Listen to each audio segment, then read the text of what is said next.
हरे कृष्णा। तो आप लोगों का मॉर्निंग सेशन उपदेश में स्वागत है। तो आज का ये विषय है सही समर्पण। और ये बहुत सुंदर विषय है। ये विषय हमें बिल्कुल 3 दिन पहले एक भक्त के साथ हम थे, कहीं पर एक हमारा छोटा प्रोग्राम था। तो उस भक्त से इंस्पायर होकर हमने ये विषय लिया। तो वो भक्त कहता है, अगर मतलब बहुत सुंदर बात करी कि प्रभु मेरी दीक्षा कराओ, अगर मेरी दीक्षा नहीं हुई तो फिर मेरा ये छूट जाएगा, मेरा ऐसा हो जाएगा, मेरा वो हो जाएगा। तो हमने सोचा अभी अभी हमारा सही समर्पण हमें पता ही नहीं है क्या। एक्चुअली हमें हमें इस चीज का ज्ञान ही नहीं है। तो तभी मेरे मन में विषय आया कि ये टॉपिक लेंगे, सही समर्पण।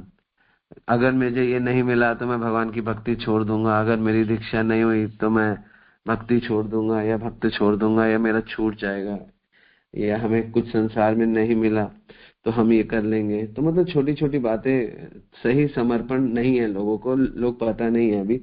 सिर्फ जुड़ते हैं और सही तरीके से नहीं जुड़ने के कारण वो ज्यादा लंबा नहीं चल पाते। तभी मेरे मन में विचार है ये एक विषय लेना चाहिए, सही समर्पण क्या है और वास्तव में सही समर्पण कैसा होना चाहिए ये हमको पता होना चाहिए। तो जिनको जिनको भक्ति में जो भक्ति करते हैं और समर्पित नहीं है, उनको समय लगेगा, बहुत ज्यादा समय लगेगा उनको। हो सकता है उनको काफी समय लगे, लेकिन समय लगेगा। तो भक्ति समर्पण जो है शरणागति ही है एक्चुअली, लेकिन सही शरणागति। जैसे भगवत गीता में शरणागति के ऊपर श्लोक बोला गया है, 18वें अध्याय का 62वां श्लोक है ना। उसमें बोलते हैं, तमेव शरणम गच्छ सर्वभावेन भारत, तत्प्रसादात् परम शांतिम स्थानम प्राप्यसि शाश्वतम। तो आपको शाश्वत शांति मिलती है और प्राप्य से शाश्वतम हमेशा के लिए मिलती है। और तत्प्रसाद, और वही आपका प्रसाद है। लेकिन है तो है क्या, भगवान कहते हैं तमेव शरणम गच्छ, आप मेरी शरण में आओ, सर्वभावेन भारत। हे भारत, हे अर्जुन, मेरी शरण में आने से तत्प्रसादात, तुमको जो प्रसादात होगा, परम शांतिम स्थानम प्राप्यसी शाश्वतम। यहाँ पे भगवान ने कुछ ऐसा बोला, हे भारत, सब प्रकार से उसी की शरण में जाओ। यहाँ पे उसी बोल दिया, तो उसी से कई मायावादी ने भी इस पे उठाया कि भगवान कृष्ण भी कह रहे हैं उसी पे उसी। तो ये 62वां श्लोक है। लेकिन भगवान को पता था कि कुछ मूर्ख लोग इस पे उठाएंगे, क्योंकि भगवान यहाँ पे ईश्वर की बात कर रहे हैं, तो अपने आप को प्रिटेंड नहीं कर रहे। लेकिन भगवान 65वें श्लोक में बोल रहे हैं, मन मना भव मद भक्तो मध्याजिमाम नमस्करो, मेरी भक्ति करो। फिर यहाँ पे मम भी बोल दिया। तो 62वें श्लोक में भगवान ने बोला भगवान की शरण में जाओ। लोग कंफ्यूज ना हो जाए, इसलिए भगवान ने मम बोल दिया, मन बना भव मत भक्तो मध्यादि माम नमस्करो, मेरी शरण में आओ, मेरी भक्ति करो, मुझे नमस्कार करो, मेरे लिए कार्य करो। तो ये शरणागति एक्चुअली भगवान कहते हैं मेरी शरण में आना पड़ेगा आपको, और मेरी शरण में रह के मेरे भजन करना पड़ेगा, मेरे से सीखना पड़ेगा और करना पड़ेगा। रूप गोस्वामी बोलते हैं ना, और क्या बोलते हैं, अनुकूलेन संकल्प। आप भगवान के लिए जो जो अनुकूल है वो कार्य करो, प्रतिकूलेन वर्जनम। और जो चीज प्रतिकूल है उसका वर्जन करो, उसके पास मत जाओ। रक्षति इति विश्वासो, और विश्वास रखो कि भगवान आपकी रक्षा करेंगे, गोपतरण वर्णन तथा, और भगवान आपका लालन पालन भी करेंगे, चिंता मत करो। आत्मनिक्षेप कार्पण्य छठ छठ विधि शरणागति। तो 6 विधि बताई भगवान ने कि ये शरणागति की 6 है, जिसमें अनुकूल संकल्प, प्रतिकूल वर्जनम, रक्षति विश्वासो, गुप्तन वर्णम तथा, है ना, आत्मनिक्षेप कार्पण्य, छठ विधि शरणागति। तो 6 है। तो इसलिए सही समर्पण, तो सही होना बहुत जरूरी है। प्रॉब्लम ये है कि हमें सही गलत नहीं पता।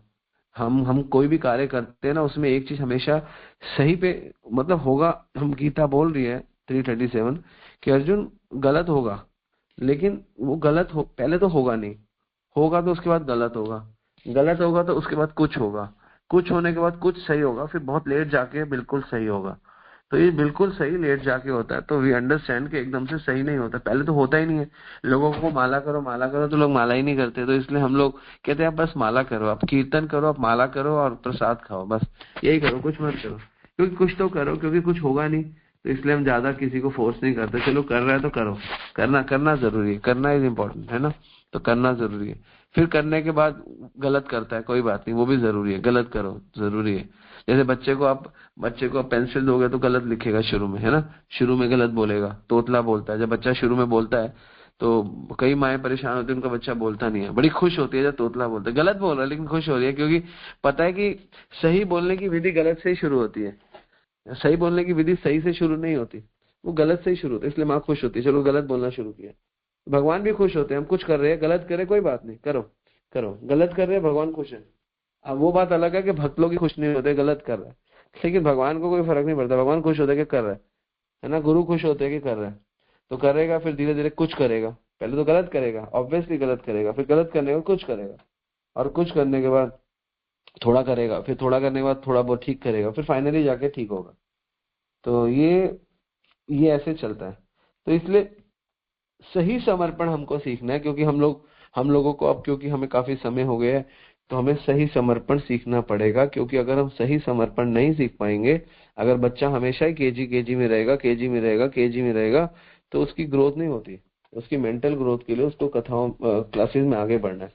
कि हमने हमने भगवान की भक्ति को एक प्रकार का, एक पूजा पाठ को या भगवान की भक्ति को एक प्रकार का हमने वो मान लिया कि हम ये करते हैं हमारा ठीक हो जाएगा, है ना। बच्चा स्कूल के एग्जाम्स हो रहे हैं और वो कह रहे हैं नहीं नहीं, मैं आज 10 घंटे माला करूंगा, मैं एक किताब का पेज नहीं पढ़ूंगा, है ना, तो मैं नंबर ले आऊंगा, है ना। भगवान क्या बोलते हैं भगवत गीता में, तस्मा सर्वेषु कालेषु माम अनुस्मर युद्ध च। भगवान कह रहे हैं मेरा अनुस्मरण करते हुए युद्ध कर। मतलब कर्म करना है, लेकिन भगवान का स्मरण उसके पीछे करना है।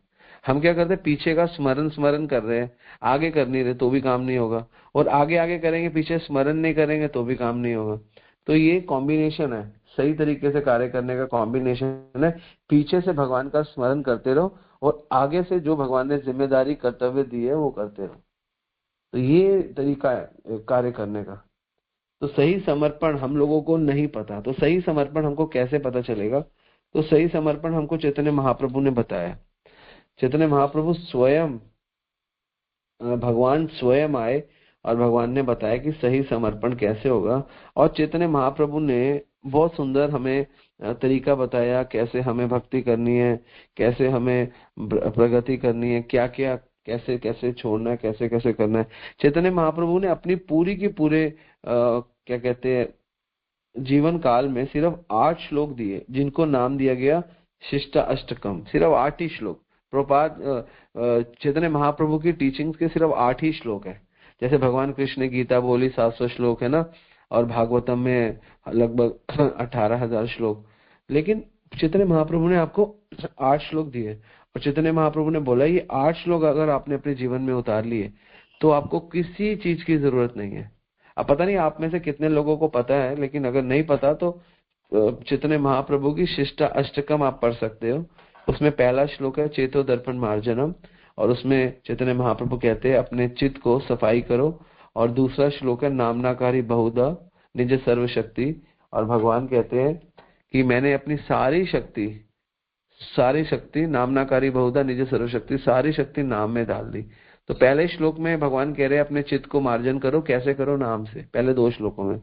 तीसरे श्लोक में भगवान बोलते हैं तरणदपि सुनिचेन तरोरपि सहिष्णुना मान्य मान देना कीर्तनीय सदारी, कि सदा कीर्तन करो, तरणदपि सुनिचेन, और अपने आप को तिण के तिनके से भी ज्यादा छोटा समझो, और तरोरपि सहिष्णुना, और पेड़ के जैसा सहिष्णु। बारिश आ रही है कोई दिक्कत नहीं, अमान्य मान देना कीर्तनीय सदारी, अपने मान की आशा मत रखो और दूसरों को मान दो।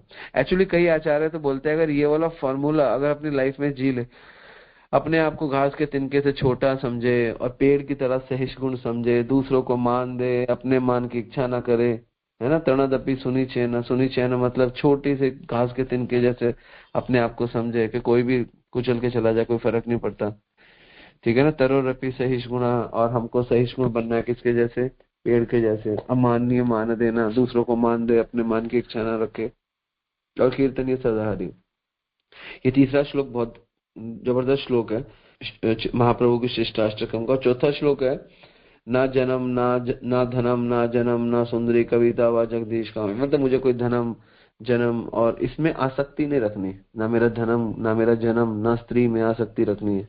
और 5वें श्लोक में बोलते हैं कि मैं आपका किंकर हूँ, और किंकरता को एक्सेप्ट करना चाहिए। और 6ठे श्लोक में बोलते हैं कि नयनम गलदश्रुधारया वदनम गदगद हृदया गिरा पुलकेनिचितम वपु कदा तम्लाम गृहणे भविष्यति, कि मेरे आंखों में, मेरे नैनों में आंसू आए और मेरा अंग कांपे, ऐसी शक्ति महाप्रभु कहते हैं हमारे पास होनी चाहिए भगवान का नाम सुन के। तो धनम भी, कोई स्त्री नहीं चाहिए, फालतू आसक्ति नहीं चाहिए, ना धन में ना पैसे में, ना हमें मान चाहिए, ना सम्मान की इच्छा करनी चाहिए, ना हमें किंकरता को एक्सेप्ट करना चाहिए, आनंद तनुज किंकर। फाइनली हमें उस स्टेज पे आना चाहिए कि हमें हमारा अंग अंग कपे, जो 8 सात्विक विकार है उनकी चर्चा है। और 7वें श्लोक में युगान्वितम यमीशेना चक्षुषा प्राप्त, और आपके बिना मुझे एक क्षण भी ऐसा लगे जैसे मेरा कोटि कोटि युग बदल गए। तो ये शिष्टाष्टकम में पहले 7 श्लोकों में बड़े सारे विकार बताए। जैसे उसमें बताया 6ठे श्लोक में कि मैं स्तंभ हो जाऊं, मैं कंप हो जाऊं, मेरे अंदर मेरे रोमांच आए, मेरे स्वर, ये सब चीजें बताई है। तो पहले 7 श्लोकों में जो है वो सब कुछ निमिषेण और ये सब कुछ, एक क्षण भी आपके बिना। इन श्लोकों में भाव की परिकाष्ठा का उदय किया है, आंतरिक भाव, बाहरी भाव, और बहुत ही बड़ी बड़ी बातें हैं। लेकिन जो 8वां श्लोक है, जो आखिरी श्लोक है भगवत शिष्टाष्टकम का, जो आज का हमारा विषय है, जो 8वां श्लोक है, वास्तव में वो श्लोक है शिष्टाष्टकम का, जिसमें अगर आप लोगों के पास या फोन है या बुक है तो खोल लो। 8वां श्लोक शिष्टा अष्टकम, शिक्षा अष्टकम है ये चैतन्य महाप्रभु की, उसका 8वां श्लोक खोल सकते हैं, क्योंकि उसमें हो सकता है वो श्लोक पहले 7 श्लोकों की तरह टेक्निकली नहीं है, इतना कम लगेगा। 8वें श्लोक में सरलता श्रेष्ठ है। पहले 7 श्लोकों में टेक्निकलिटी है और थोड़ा सा समर्पण है, लेकिन 8वें श्लोक में बहुत सरलता है। और फाइनली महाप्रभु ने जब हृदय का मार्जन किया, नाम के ऊपर किया, और सफाई करो हृदय की, ये सब कुछ बताया। उसके महाप्रभु फाइनली 8वें श्लोक में आते हैं, और 8वें श्लोक में महाप्रभु शुरू करते हैं आशीलस्य। आशीलस्य मतलब आशा से। पहले पहले पहले 7 श्लोकों में सेंटर में क्या था, हमारा शुद्धिकरण सेंटर में था, भाव था, प्रेम की बात चल रही थी। महाप्रभु भाव की, प्रेम की स्थिति कैसे पगाढ़ हो, बड़ी बने, कैसे हमारा हृदय शुद्ध हो, उसकी चर्चा कर रहे थे। अब इस श्लोक में जब महाप्रभु आते हैं तो महाप्रभु शुरुआत करते हैं पहले शब्द से, आशीलस्य। मैं ये क्यों ले रहा हूँ ये श्लोक, मैं इसलिए ले रहा हूँ क्योंकि हम लोगों को ये समझ में आना चाहिए कि सही समर्पण है क्या। वास्तव में सही समर्पण क्या है? आशीलस्य। यहाँ पे बोलते हैं हमें आशा रखनी चाहिए हमेशा। आशीलस्य वा पादरताम पिनष्टु माम अदर्शरा मर्महता कुरोतु वा यथा तथा विदधातु लंपटो मत प्राण नास्तु स एव नापर। तो आशा, तो आशा का जो बीज है वो हमारे अंदर चैतन्य महाप्रभु ने 8वें श्लोक में बो दिया। शुद्धिकरण चल रही है, भाव की बात चल रही है, लेकिन इन सबसे भी इम्पोर्टेंट है चैतन्य महाप्रभु ने हमारे अंदर एक आशा का बीज बोया, पॉजिटिविटी का बीज जिसे कहते हैं, और डिटर्मिनेशन का बीज। और हमारे को हमको प्रेज कर रहे हैं चैतन्य महाप्रभु कि आप आशा मत खो। तो पहली चीज सही समर्पण के लिए है वो है आशा। जो व्यक्ति को भगवान से आशा नहीं है ना, वो कहीं वो आते हरि आ जाओ, हरि आ जाओ, हरि आके दरस दिखा जाओ, हरि आ जाओ, हमें आशा है कि आप आओगे। तो भक्त को हमेशा आशा मेंटेन रखनी चाहिए। ठीक है, जनरली क्या होता है, भक्त आशा छोड़ देता है। आशा रखनी चाहिए, और आशा से बात खत्म नहीं होती। और बोलते हैं आशीलस्य वाह का मतलब होता है और। आशा है और क्या है, सिर्फ आशा नहीं है, सिर्फ ये नहीं है कि आशा है, और भी बहुत चीजें हैं जिसे हमें अपने जीवन में लाना चाहिए। सर्विस, तो सर्विस अगर मास्टर की प्रसन्नता के लिए नहीं है, या कोई भी कार्य जैसे पिता की या पति की या गुरु की या बॉस की प्रसन्नता के लिए नहीं होता, तो उसमें क्या है, उसमें एक प्रॉब्लम रहती है। उसमें प्रॉब्लम रहती है कि आप सीरियस नहीं हो, है ना। अगर आपको किसी की प्रसन्नता की कोई केयर नहीं है ना, तो इसका मतलब यू आर नॉट सीरियस। इसीलिए बहुत इंपॉर्टेंट है कि आपको जो भी काम करो उसमें जो भी मास्टर है, उस काम का जो भी मास्टर है, उसकी प्रसन्नता के बारे में सोचना चाहिए। और ये इससे होगा क्या जब आप किसी की प्रसन्नता के लिए सोचोगे? तो रूप गोस्वामी कहते हैं जब हम किसी की प्रसन्नता के लिए कार्य करते हैं तो पता क्या होता है, तो हम उस कार्य में परफेक्ट हो जाते हैं। ऑनेस्टली जब तक हम उस कार्य को सामने वाले की प्रसन्नता के लिए करते हैं ना, हम परफेक्ट हो जाते हैं। जैसे हम कहते हैं मैं आज ये करके दिखाऊंगा, मैं अपने पापा मेरे को बोलते हैं मैं नहीं कर सकता, मैं पापा की प्रसन्नता के लिए करूंगा। वो इतना डिटरमाइंड होकर करता है, इतना डिसिप्लिन में आके करता है, मैं गुरु की प्रसन्नता के लिए करूंगा, तो वो परफेक्ट हो जाता है उस काम में। उस काम में जब तक कहता है यार पापा को क्या मतलब, कर लेंगे खा लेंगे, वो कभी उस काम में परफेक्ट नहीं हो पाता। तो इसलिए भगवान कहते हैं आशीलस्य वाह। वाह मतलब है और मतलब एक्चुअली हमारे आचार्य बताते हैं यहाँ पे और का मतलब है कि हम आशा रख रहे हैं और के साथ हम परफेक्ट होना चाहते हैं। यहाँ वाह का मतलब वो नहीं है और मतलब साधारण और नहीं है, यहाँ पक्का और है कि हम आशा भी है और हमें परफेक्ट भी होना है। अब परफेक्ट किस में होना है, ये वाह पे पूरा श्लोक है, परफेक्ट किस में होना है, वही हमारा जिसमें हमको परफेक्ट होना है वही सही समर्पण है। इस पूरे श्लोक में वैसे तो सब कुछ बहुत ही बड़े बड़े शब्द है, आशीलस्य वा पादरताम विनष्टु माम अदर्शरा मरहमाता कुरोतु वा यथा तथा वा विदधातु लंपटो मत प्राणास्तु सएव नापरा। लेकिन इसमें सबसे इंपॉर्टेंट वर्ड है वाह, और परफेक्ट होना है। आशा है और, क्योंकि आशा के बाद और का मतलब क्या होता है, मुझे आशा है कि अमित मुझसे मिलेगा, राहुल मुझसे मिलेगा, ये फलाना फलाना मुझसे मिलेगा, और वो मिलेगा और कुछ कार्य होगा। वो कार्य क्या है, वही परफेक्शन है। आगे बोलते हैं आशीलस्य व पादरताम। पादरताम, पाद मतलब चरणों को पाद कहते हैं, और रताम मतलब होता है रति। रति मतलब इंटरेस्ट, लोटस फीट में इंटरेस्ट, ठीक है ना। तो इंटरेस्ट है, इंटरेस्ट क्या है, keep on serving you. I want to I want to serve you, हमेशा आपको सर्व करना चाहता हूँ, with the hope that you will accept me as your servant. कि इस आशा से करना चाहता हूँ कि आप मुझे अपना सेवक समझोगे। तो इसमें प्रभात जी बोलते हैं कि जो लविंग जो स्पिरिट है ना, वो more important then the service. तो सेवा से भी ज्यादा इंपॉर्टेंट है सेवा के साथ भाव। एक्चुअली खाली सेवा होगी, भाव नहीं होगा तो नहीं चलेगा। सिर्फ भाव ही भाव होंगे आपके अंदर हजारों करोड़ों, और सेवा नहीं होगी तो नहीं चलेगा। क्योंकि भाव को फोड़ने के लिए सेवा चाहिए, और सेवा को सही सही करने के लिए भाव चाहिए। ये पूरा सेवा भाव है, ये सर्विंग एटीट्यूड है। अगर आपके पास आशा है, वाह है, पाद रताम नहीं है, रति नहीं है, आशा है और आपके पास परफेक्शन भी है लेकिन रति नहीं है, यू आर परफेक्ट। ऑब्वियसली आप परफेक्ट हो सेव सर्विस में, आप बहुत अच्छी कर सकते हो। कोई आप इसको मेटीरियली भी ले लो, आप स्पिरिचुअली भी ले लो, मेटीरियली भी ले लो। अगर आपके पास रति नहीं है तो आपके पास बेशक परफेक्शन, अगर आपके पास रति है और आप परफेक्ट नहीं हो, काम चल जाएगा, चल जाएगा। जनरली ऐसे ही होता है, कई चीजों में हम परफेक्ट नहीं है लेकिन हमारा इंटरेस्ट है, वो चीज कर लेते हैं। कोई भी कार्य हो, रति होनी चाहिए आपकी। तो भगवान बोलते हैं, क्या बोलते हैं, आशीलस्य व पादरताम।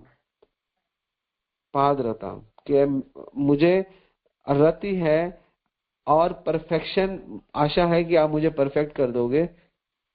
देखो क्या क्या क्या सुंदर सा चैतन्य महाप्रभु बता रहे हैं हमें। 8वें श्लोक ये सरलता वाला है, सरलता है इसमें, बाकी सब में टेक्निकलिटी है। यही सही समर्पण है।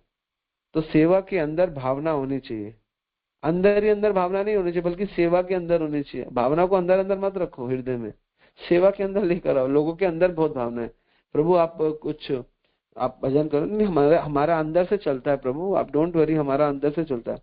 महाराज बोलते हैं अंदर माया चलती है, जब तक बाहर नहीं चलता तो अंदर कुछ नहीं चलता। आपको मैं बोलूं अंदर से गुलाब जामुन खा लो, रसगुल्ला खा लो, अंदर से खा लो, अंदर से कैसे खाओगे? अंदर से अमेरिका घुमाओ, अंदर से लंदन घुमाओ, अंदर से सारे अच्छे काम कर लो। नहीं नहीं नहीं नहीं, मिठाई खानी है, जीवा चाहिए, अंदर से घूमना है, होगा ही नहीं। आपको जाना पड़ेगा, अपने चरणों को, आंखों को, अपने आप को लेकर जाना पड़ेगा, तो ही तो मजा आए। यही सेवा में है।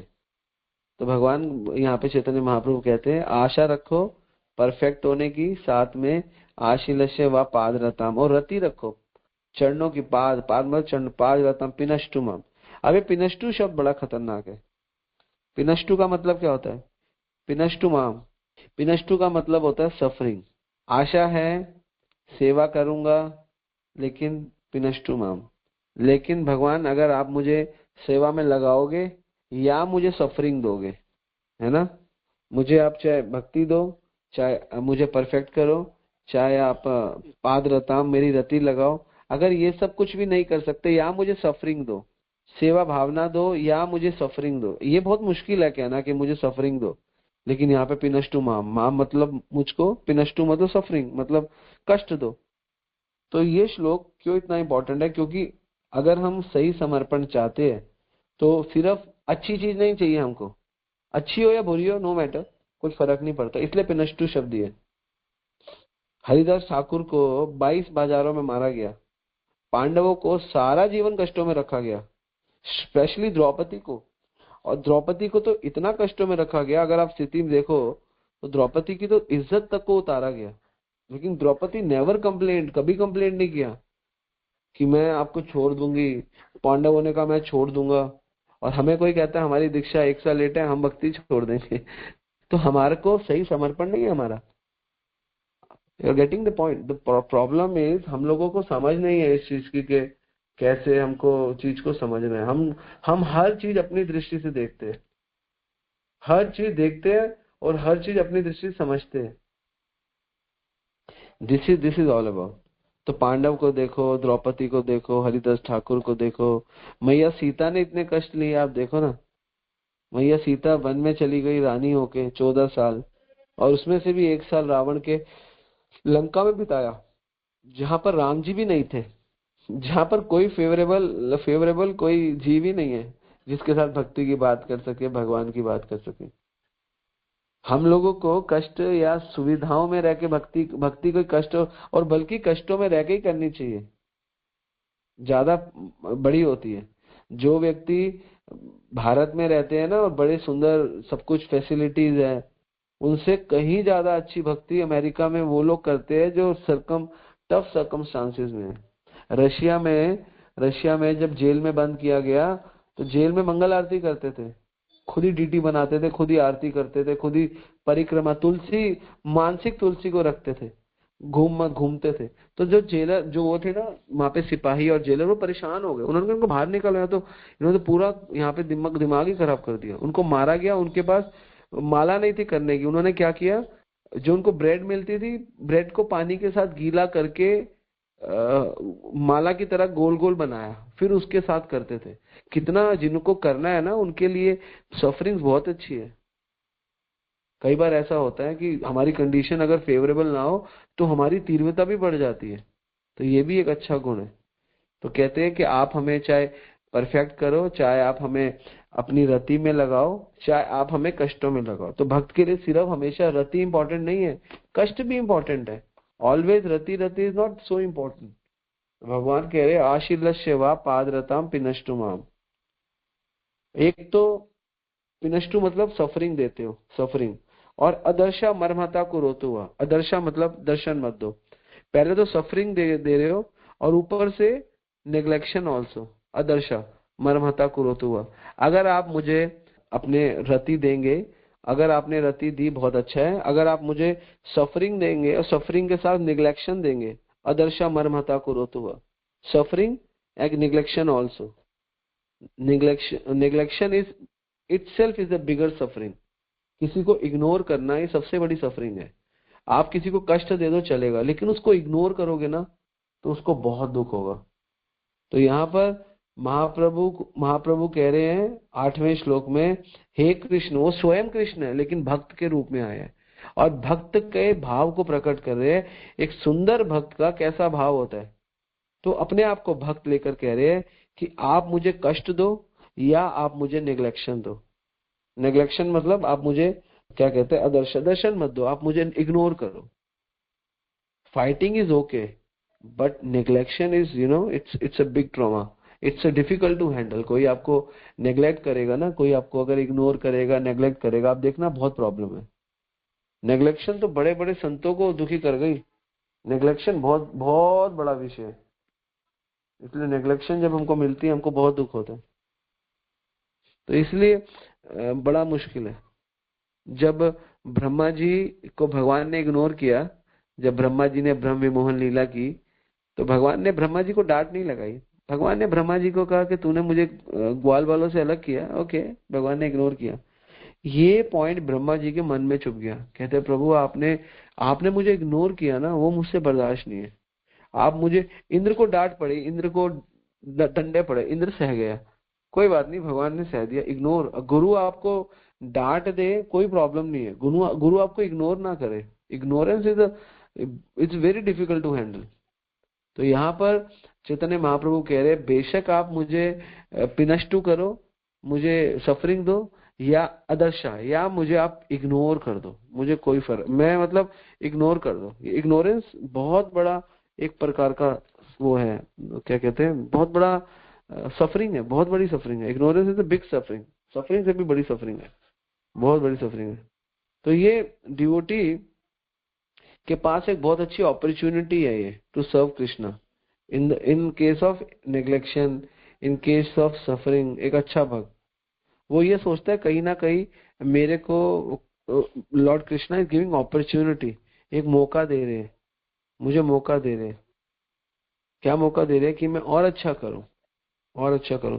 जब प्रभुपाद जी को 1922 में उनके गुरु ने बोला बाहर जाके पाश्चात्य देशों में प्रचार करो, तो 1922 से लेके 1965 उनको 43 ईयर्स, 43 साल लग गए बाहर जाने में। ऐसा नहीं उन्होंने प्रयास नहीं किया, उन्होंने 1954-55 में एक एक इस्कॉन से पहले एक और ऑर्गेनाइजेशन बनाई जिसका नाम था लीग ऑफ डिवोटीज, झांसी में, लेकिन वो फेल हो गई। और फेल होने के बाद प्रभुपाद जी ने कहा अच्छा कोई बात नहीं है, फेल हो गई, मैं फिर ट्राई करूंगा। तो भगवान चाहते हैं मैं और अच्छी बनाऊं। देखो कितना पॉजिटिविटी है। निग्लेक्शन भी हुआ, इग्नोरेंस भी मिला लोगों से, लेकिन प्रभुपाद जी ने कभी हिम्मत नहीं हारी।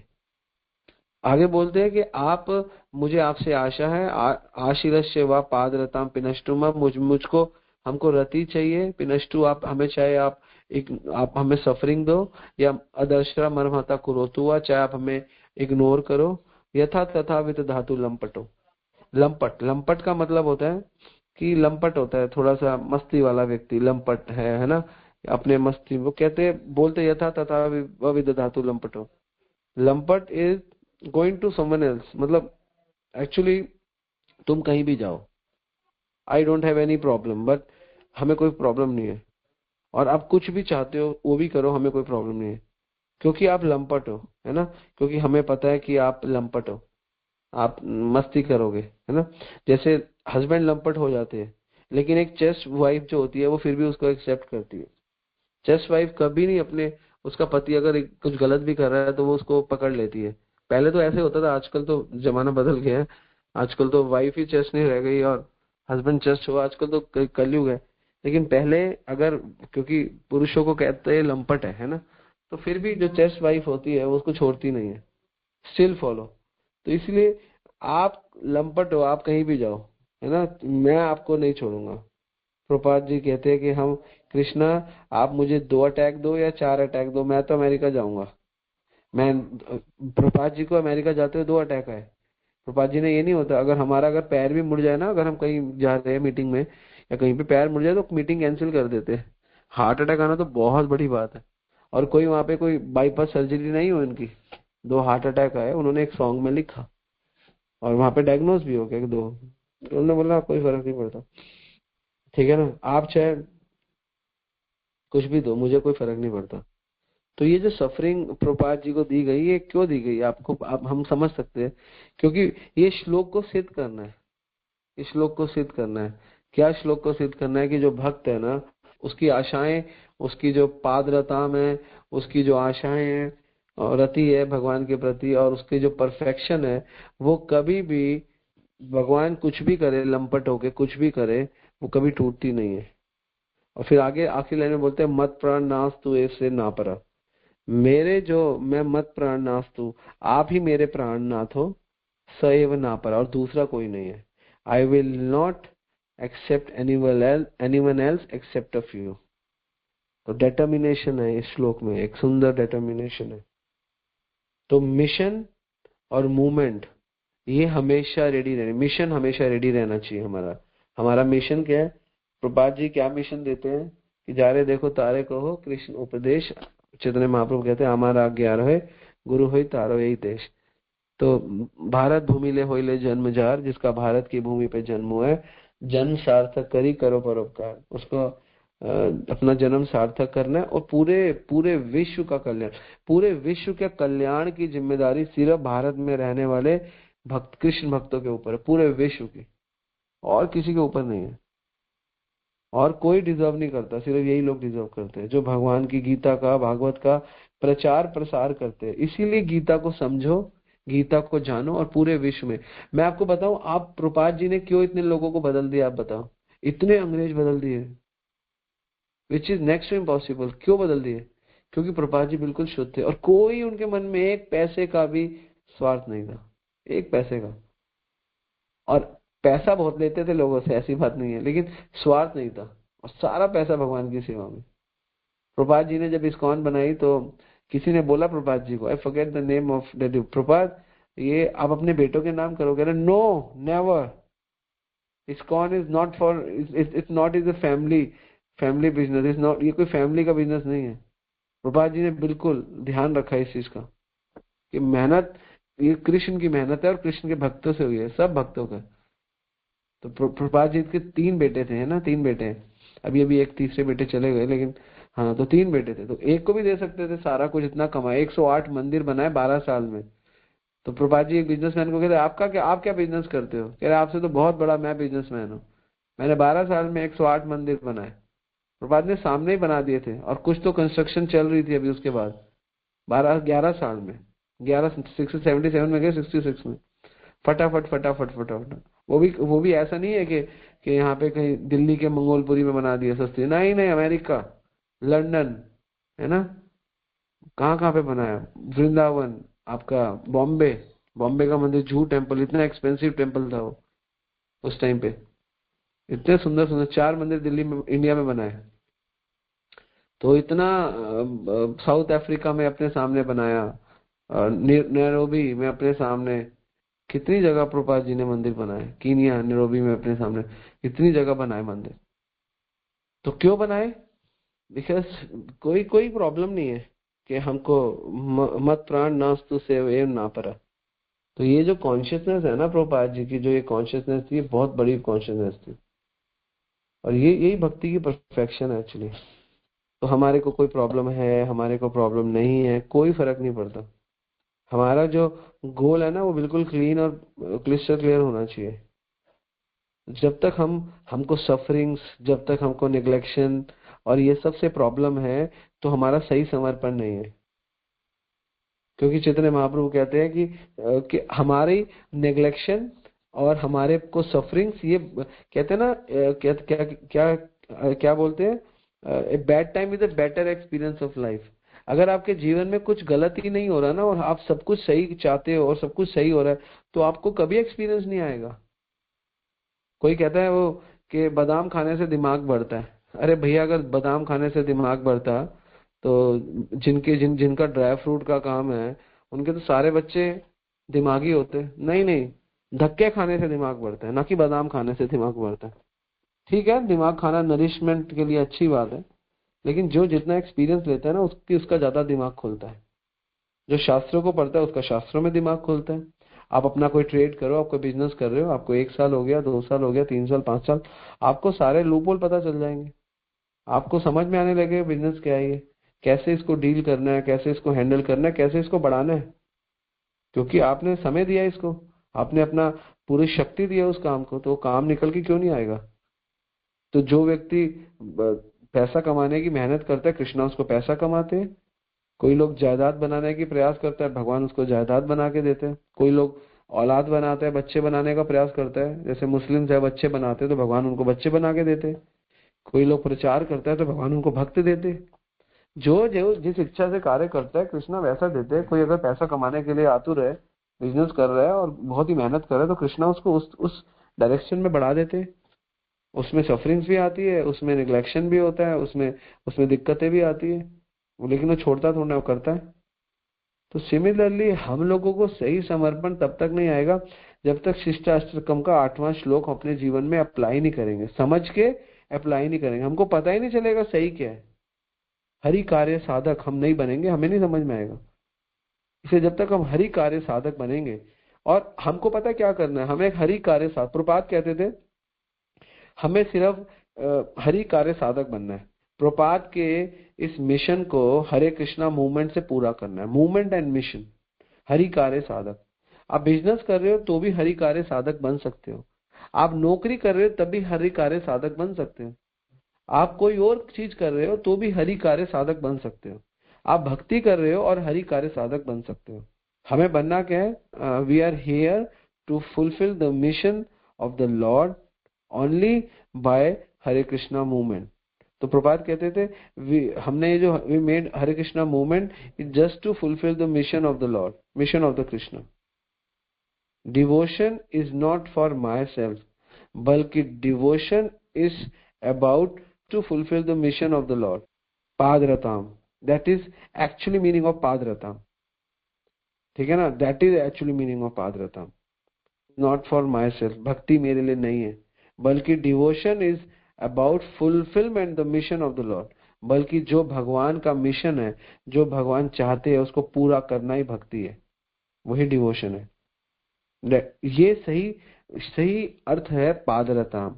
रताम मतलब रति, भगवान के चरणों में, ये this is the real meaning of पादरताम। सेवा भावना, सेवा भावना, स्पिरिट बिहाइंड द सर्विस, मतलब आपकी भावना सेवा के पीछे। अगर आपकी सेवा ही सेवा है और भावना नहीं है तो भी आपको अनुभव नहीं आएगा, और आपके भावनाओं का खजाना है और आप सेवा नहीं कर रहे तब भी अनुभव नहीं आएगा। इसीलिए भगवान बोलते हैं ज्ञान लो, और ज्ञान लेके उसको उसको अपने जीवन में उतारो।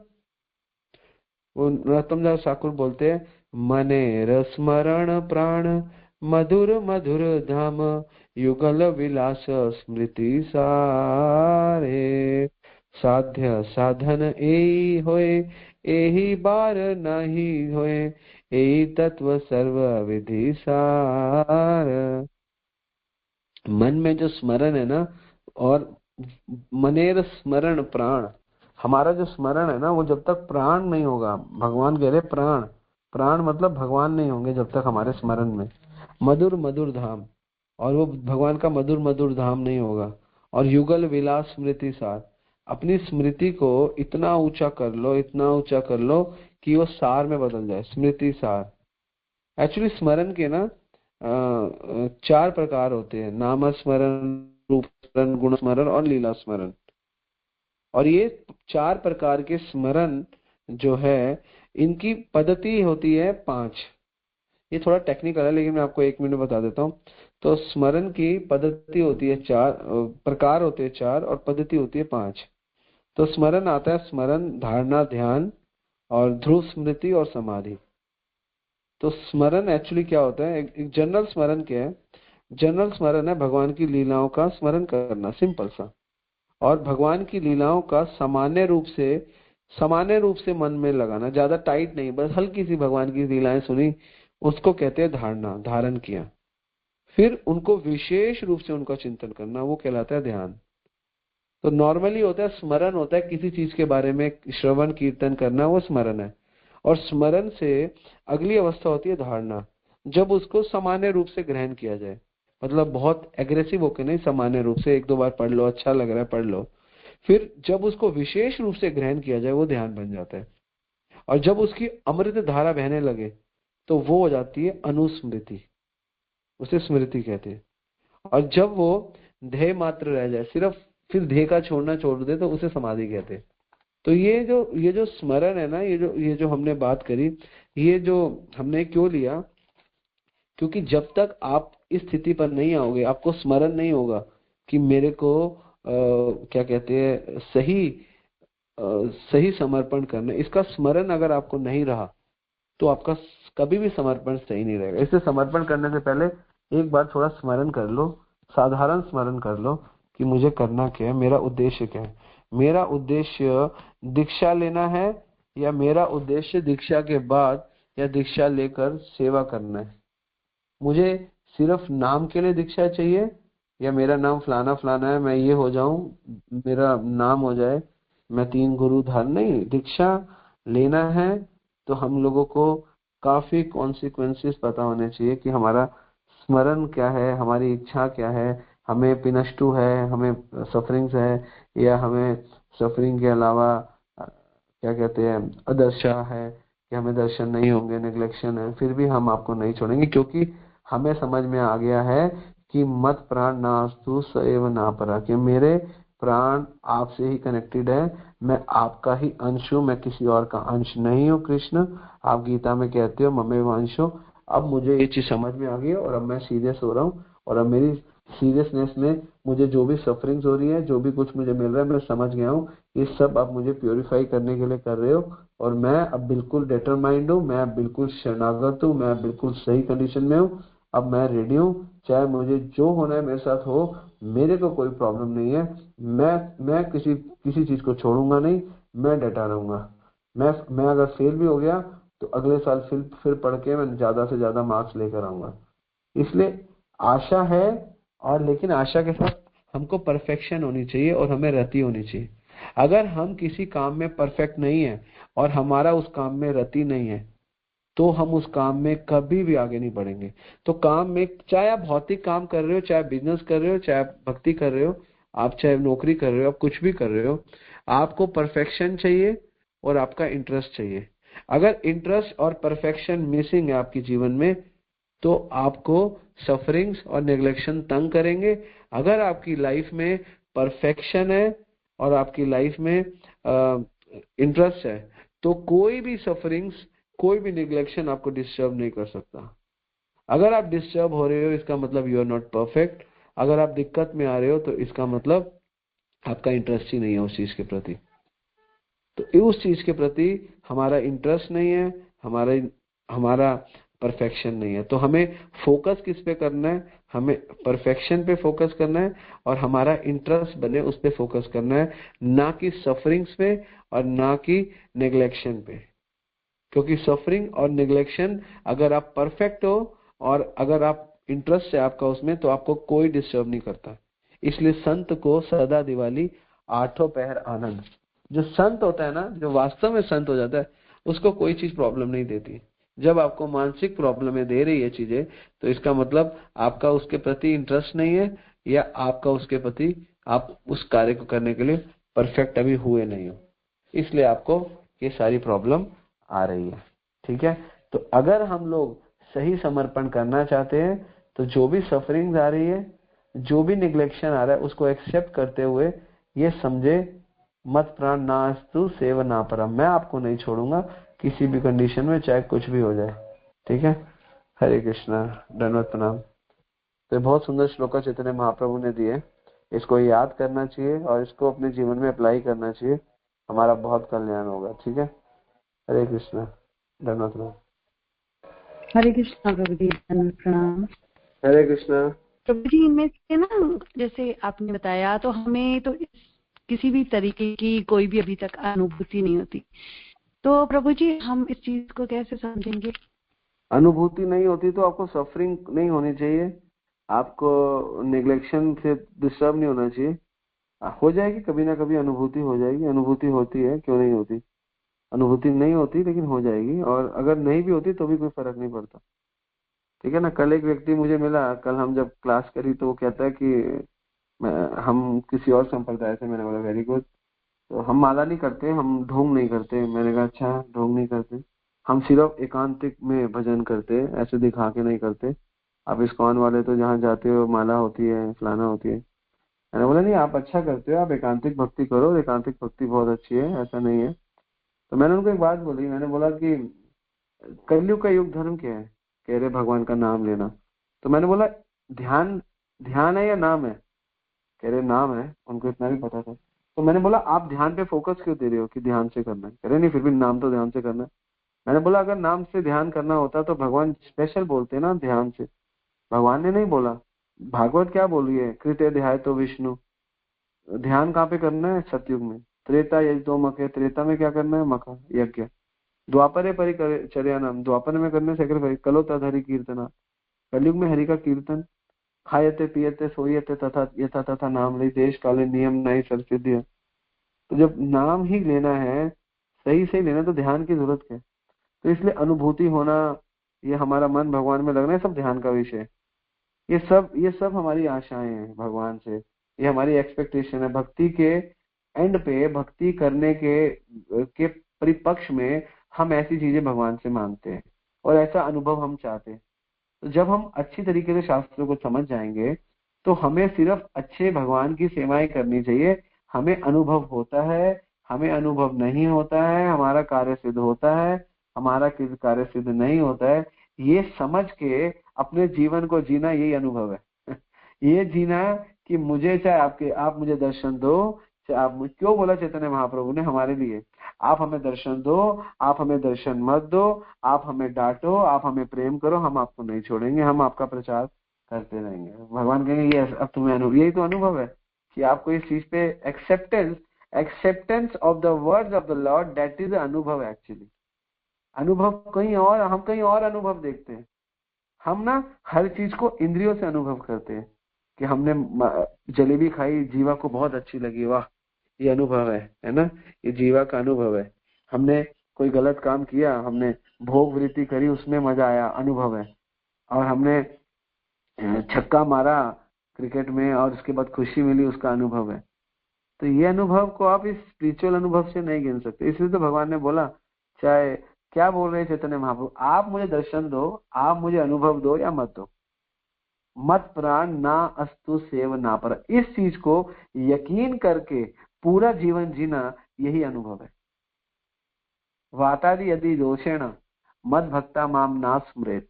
अगर कोई भक्त अंत समय मेरा स्मरण नहीं कर पाया, उसकी वातादि यदि दोषेण, उसकी वाणी में दोष आ गया, वत के कारण, वाक हो जाता है ना जब बॉडी में, वत पीत और कफ, वातादि यदि दोषेण मद भक्ता माम ना स्मृत, मेरा भक्त मेरे को स्मरण नहीं कर पाया, अहम स्मरामि मद भक्ता, मैं अपने भक्त का स्मरण कर लूंगा, नायामे परमम गति, और उसको परम गति दूंगा। भगवान इसलिए अनुभव ही अनुभव है कि शास्त्रों में विश्वास हो जाए और अंदर तक घुस जाए, ये अनुभव ही वास्तव में सबसे बड़ा अनुभव है। प्रभुपाद जी ने जब लेक्चर दे रहे थे एक बार न्यूयॉर्क में, तो एक व्यक्ति बोलता है प्रभुपाद जी को, प्रभुपाद कहते yes you mention then the भीम took 7 months or 700 kgs laddu, I won't believe on this statement। Prabhupada कहते bloody rascal, Prabhupada simply said bloody rascal, तेरे को शास्त्रों पे विश्वास नहीं है। प्रभुपाद जी कहते हैं कि भीम 700 किलो लड्डू एक टाइम पे खाता था, 700 किलो। तो ये बात सुन के अंग्रेज को यकीन नहीं हुआ, कह रहा है कोई 1 किलो नहीं खा सकता, भीम कहते 700 किलो खाता था। प्रभुपाद जी कहते विश्वास क्यों नहीं है तुझे शास्त्रों पे, अनुभव, वो एक्सपीरियंस नहीं कर पा रहा, 700 किलो कोई व्यक्ति कैसे खा सकता है। प्रभुपाद जी कहते शास्त्रों में लिखा है ना खा सकता है, महाभारत में लिखा तो खा सकता है। तो भीम 700 किलो लड्डू खाता था, आप समझो कैसे खाता था। कोई समझ नहीं सकता ना इस बात को, इसलिए कंफ्यूजन आएगा। लेकिन भगवान के भक्त कहते ओके खा सकता है। प्रभुपाद जी कहते you bloody rascal, even you don't believe on shastra, you are here by last 1.5 year with me and you are saying like that। Prabhupada ने बहुत गुस्सा किया। Whatever Shastra says, it's right. You'll have to believe it. At any cost, you'll have to believe it. तो similarly आप करते रहो, अनुभव आएगा नहीं आएगा ये हमारा डिपार्टमेंट ही नहीं है। जब हम उसका अनुभव की चिंता छोड़ देंगे तो ही अनुभव आएगा। जब तक हम अनुभव से आशा बना के रखें, कभी अनुभव नहीं आता। बस छोड़ दो, नहीं आएगा ऐसी तैसी में, हमको नहीं चाहिए। ओके, हमें यही करना है, बस खत्म बात। ठीक है, हरे कृष्णा।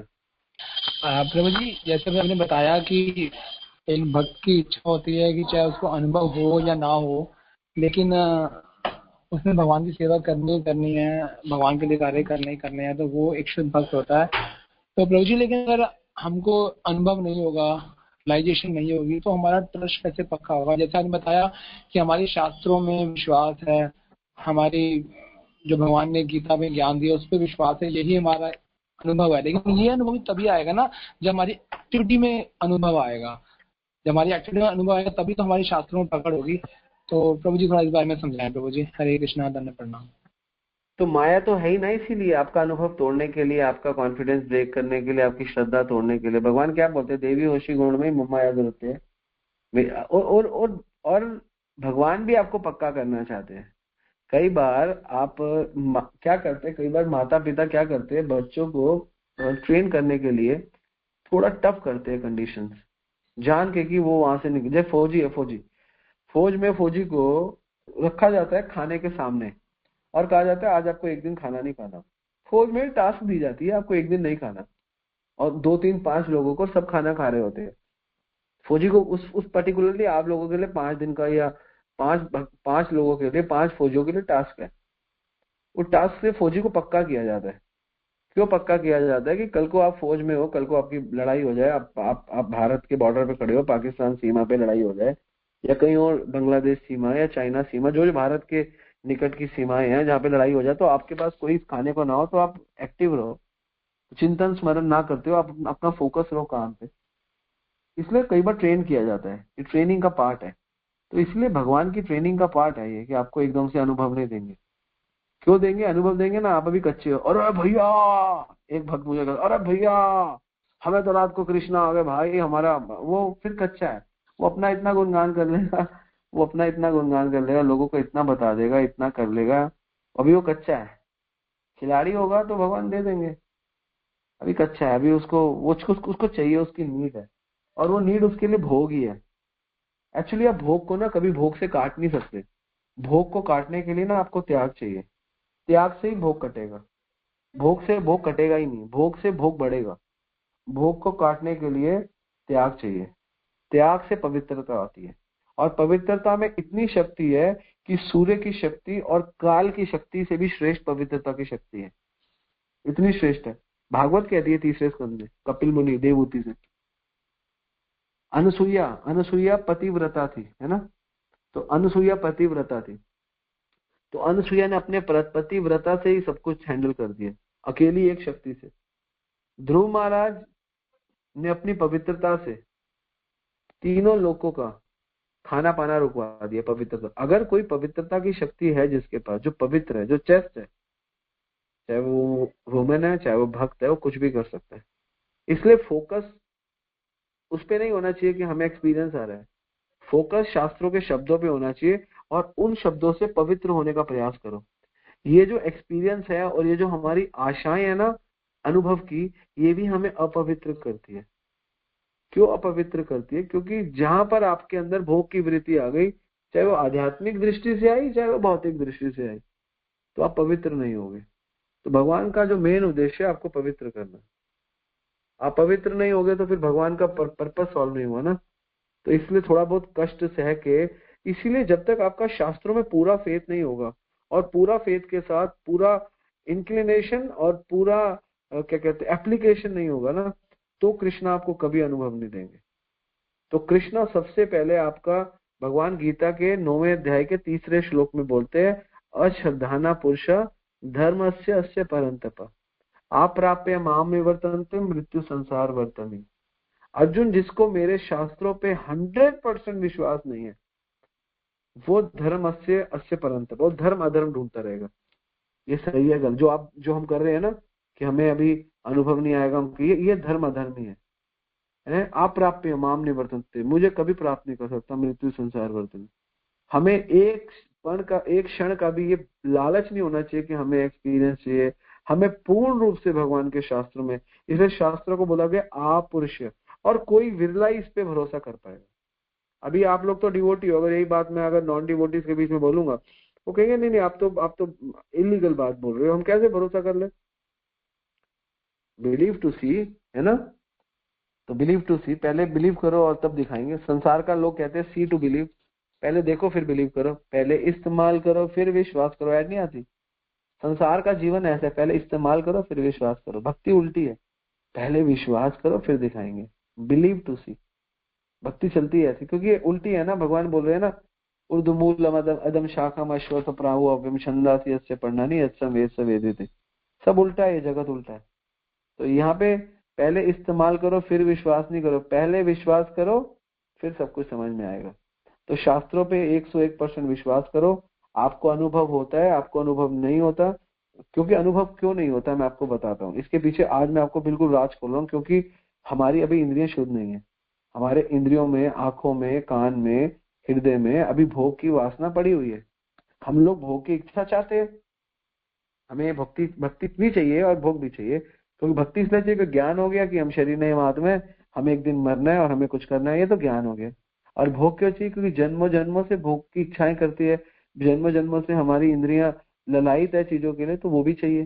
तो ये दोनों मिक्स एंड मैच चल रहा है। लेकिन धीरे धीरे क्या होगा, जब हम सही तरीके से फॉलो करेंगे, रोज सुनेंगे, गीता करें, गीता पढ़ेंगे, माला करेंगे, तो शुद्ध हो जाएंगे। फिर हमारी भोग की वृत्ति कम हो जाएगी और भक्ति की वृत्ति बढ़ेगी। जब वो ज्यादा बढ़ने लगेगी तो कृष्ण अनुभव करा देंगे, बस खत्म बात। और कोई कोई अनुभव कोई बहुत बड़ी चीज नहीं है। अनुभव कृष्णा कल करा दे, चाहे तो 1 सेकंड में करा दे, और कराते ही है भक्तों को, ऐसी बात नहीं कराते। कृष्णा का डिपार्टमेंट है, वो करा देंगे जब उनको पता चलेगा आपकी मेच्योरिटी लेवल ठीक है। क्योंकि अभी हमारे अंदर ना डायरेक्ट हमको लगता है नहीं, हमारे अंदर तो कोई संसार की इच्छाएं नहीं है। हमारे अंदर हमको नहीं चाहिए हमें पैसा, लेकिन हमें कहीं ना कहीं मान सम्मान की इच्छाएं पड़ी रह जाती है, जो हमें पता भी नहीं होती हमारे अंदर मान सम्मान की इच्छाएं पड़ी है।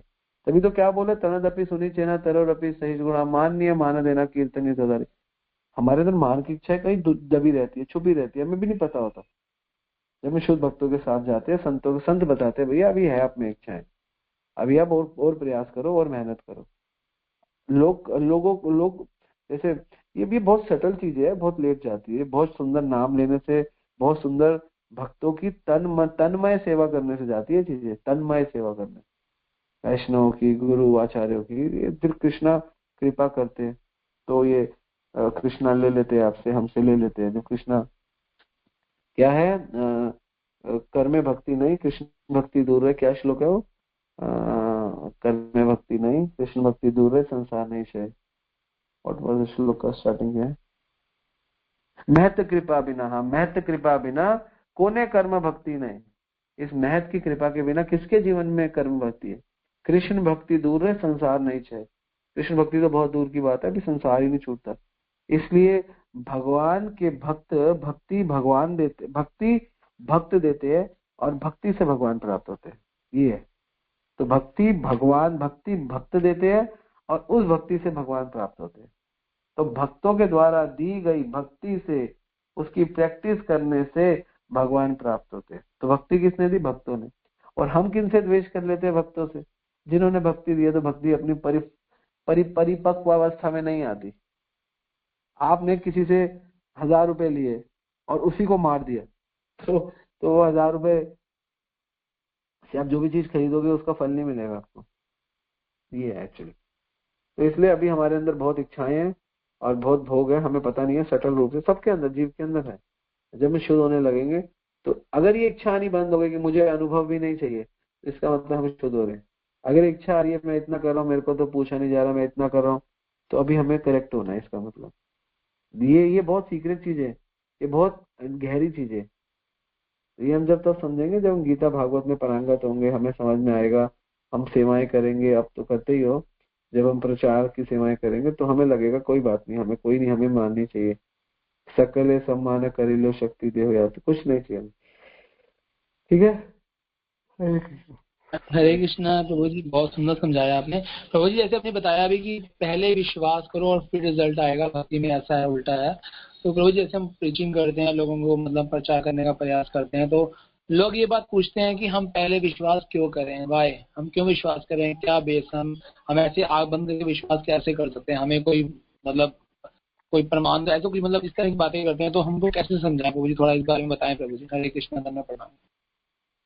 आप उनको गीता से समझाओ, गीता पे विश्वास नहीं करते। जैसे एक व्यक्ति था मेरे से, वो हमसे इम्प्रेस हो गया। हम बुक डिस्ट्रीब्यूशन गए सरोजनी नगर, कहता है मैं इस पे विश्वास नहीं करता। मैंने बोला आप किस पे विश्वास करते हो, आप बताओ। कहता है मैं अपने माता पिता पे विश्वास करता हूँ। मैंने बोला और? कहते हैं मैं उनकी बात के सिवा और किसी पे विश्वास नहीं करता। मैंने बोला आप झूठ बोल रहे हो, आप बहुत लोगों पे विश्वास करते हो। कह रहे नहीं मैं किसी पे, मैं अपनी बीवी पे विश्वास नहीं करता। मैंने बोला अच्छा।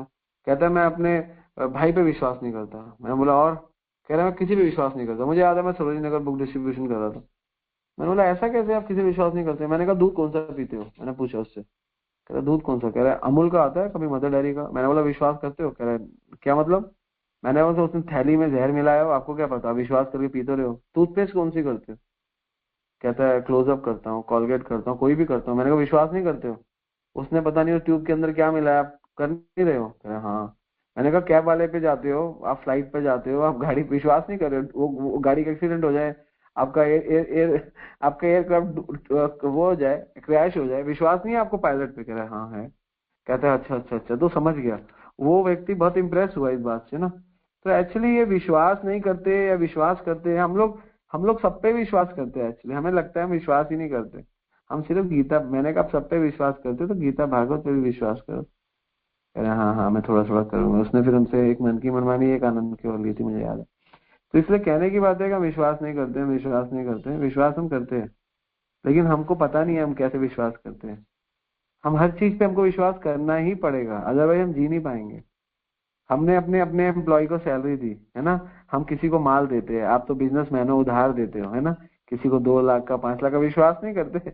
और वो पेमेंट डूब गई तो आपने करोड़ों रुपए का धंधा कर रहे हो, आप लोगों को उधार नहीं दे रहे हो नहीं दे रहे? बताओ, दे रहे हो राधा सेवक प्रभु, उधार दे रहे हो? यस प्रभु जी, बिल्कुल दे रहे हैं। मुझे उधर काम ही उधार कर रहा। यस प्रभु जी। हाँ कर रहे हो ना, लाखों करोड़ रुपए का विश्वास पे तो करा है आपने काम। और किस पे? क्या चीज है उनकी? उन्होंने आपको क्या, आपको 100 करोड़ की संपत्ति दे दी, अपना कोई सोना आपको मॉर्गेज नहीं, करा है? कुछ नहीं, सिर्फ विश्वास। उनकी गुडविल देखकर ही ट्रस्ट किया जाता है उनके ऊपर।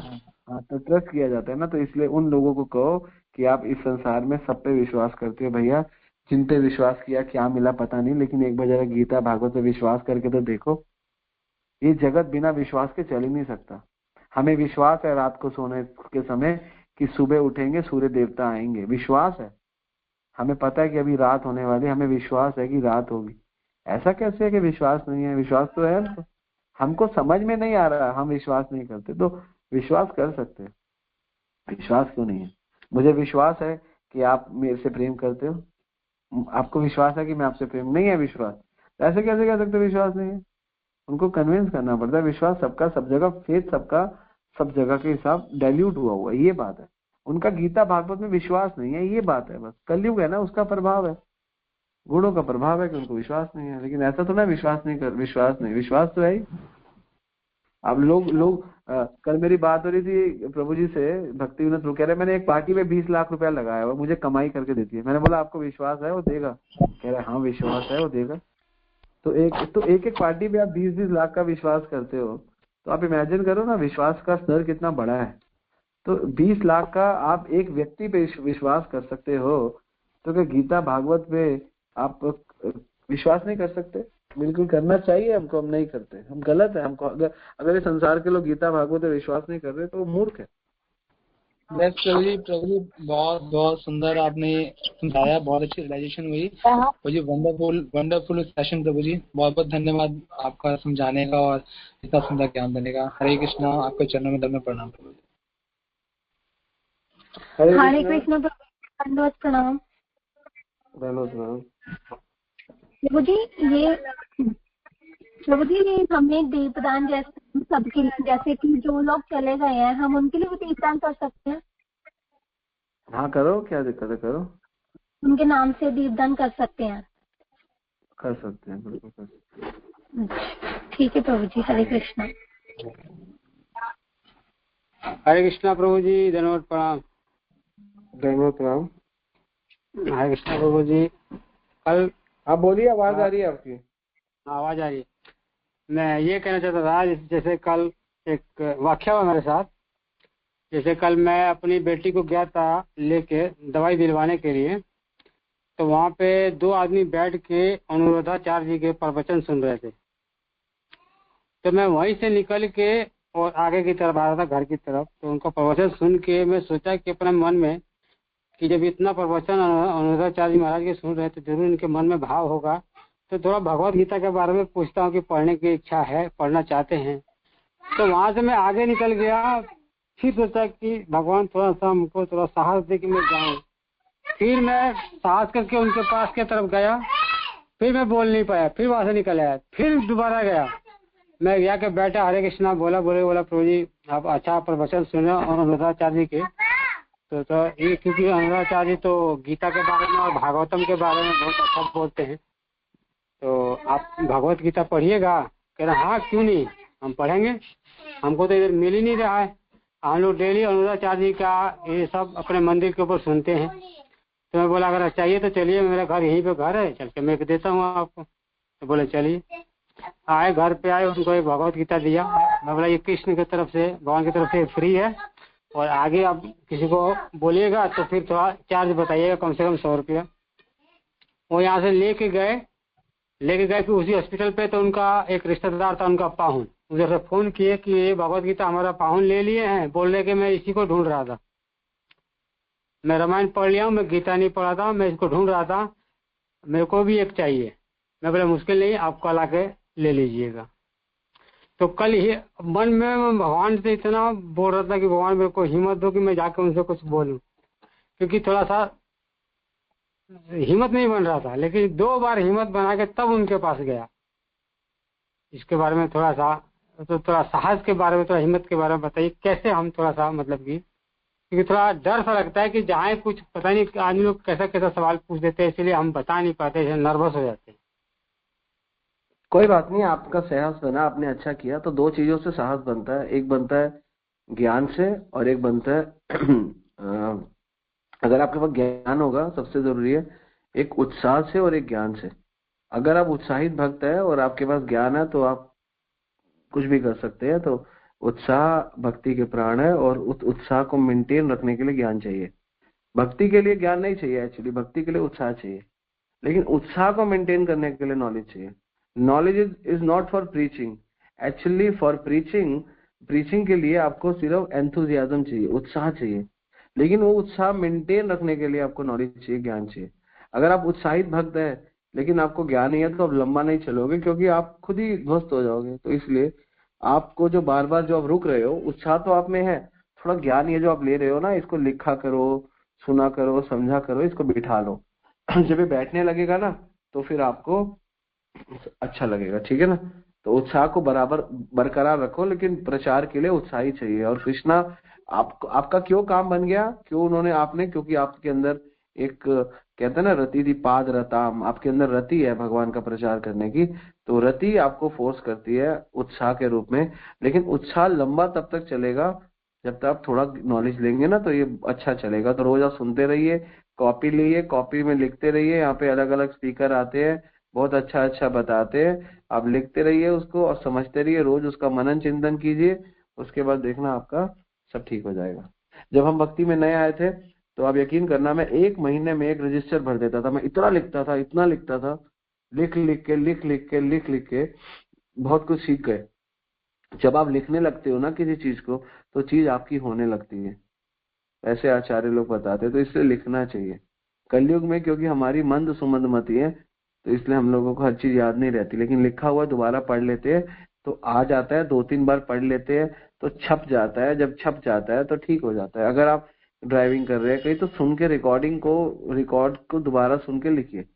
लेकिन अगर आपको कोई चीज अच्छी लगती है लिखिए, क्योंकि आपको ये ध्येय बनाना है कि मुझे तो प्रचार करना है, मुझे तो मेरा तो मेन काम ये है, तो कैसे करूंगा, उसके लिए आपको लिखना चाहिए, समझना चाहिए, ठीक है। हरे कृष्णा। हरे कृष्णा प्रभु जी, धन्यवाद प्रणाम। जैसे आज आपने बताया ना, एक प्रभु जी को आप बताया कि आदमी जब बोलता है कि मेरे को विश्वास नहीं है, तो उसको कैसे बोलना चाहिए, ये मेरे को बहुत अच्छा लगा। क्योंकि ज्यादा करके यही सवाल आदमी लोग करते हैं कि मेरे को इसके ऊपर मेरे को विश्वास नहीं है, कि कौन लिखा, किसने लिखा, ऐसे बोलते हैं। लेकिन अब मैं भी समझा सकता हूँ, जैसे आपने बताया कोलगेट के बारे में, के बारे में। हाँ, तो ये बहुत बड़ा मेरे को टॉपिक मिला है। हरे कृष्ण प्रभु जी, धन्यवाद प्रणाम।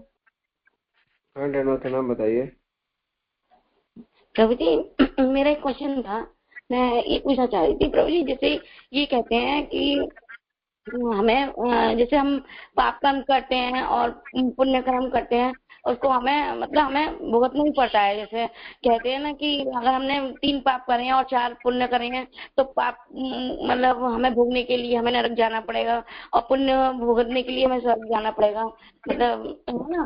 तो और एक तरफ प्रभु जी ये भी बताया कि जैसे कार्तिक का महीना आ रहा है, और कहते हैं कि हम जैसे दीपक ऑफर करते हैं भगवान जी के लिए, तो हमारे बहुत सारे जो पाप कर्म होते हैं वो हमारे सारे मतलब भस्म हो जाते हैं। मतलब हमारे वो दीपक दिखाने की से बहुत ज्यादा से ज्यादा पाप होते हैं, और माला करने से भी हमारे पाप कर्म सब हमारे मतलब क्रॉस हो जाते हैं। तो प्रभु जी, हम ये बात थोड़ा सा मेरे संशय रहता है कि जैसे हम पाप अब जैसे हो जाते हैं हमसे कभी और जाने अनजाने में, तो प्रभु जी वो हमें कैसे भुगतने पड़ते हैं प्रभु जी? पहली बात तो पाप का अलग डिपार्टमेंट है और पुण्य का अलग डिपार्टमेंट है और भक्ति का अलग, तीनों अलग अलग डिपार्टमेंट है, पहली चीज।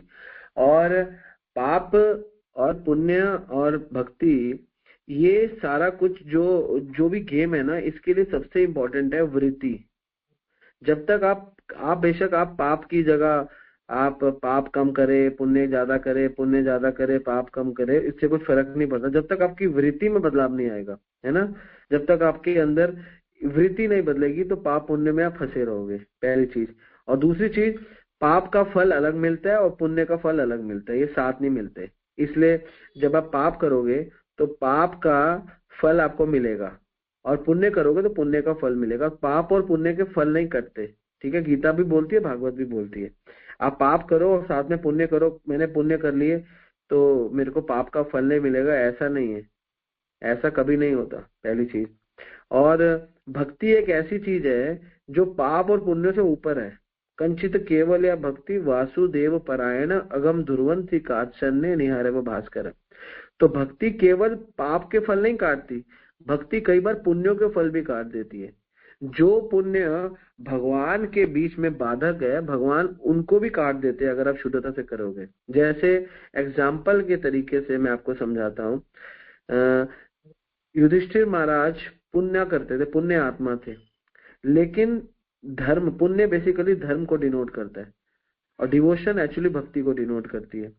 तो पुण्य थे उनके पास, वो कभी पाप नहीं करते थे, तो उनको बोला गया झूठ बोल दो कि अश्वत्थामा मारा गया। उन्होंने बोला कि मैं ये काम नहीं करूंगा क्योंकि मैं झूठ बोल के पाप का भागीदार नहीं बनूंगा।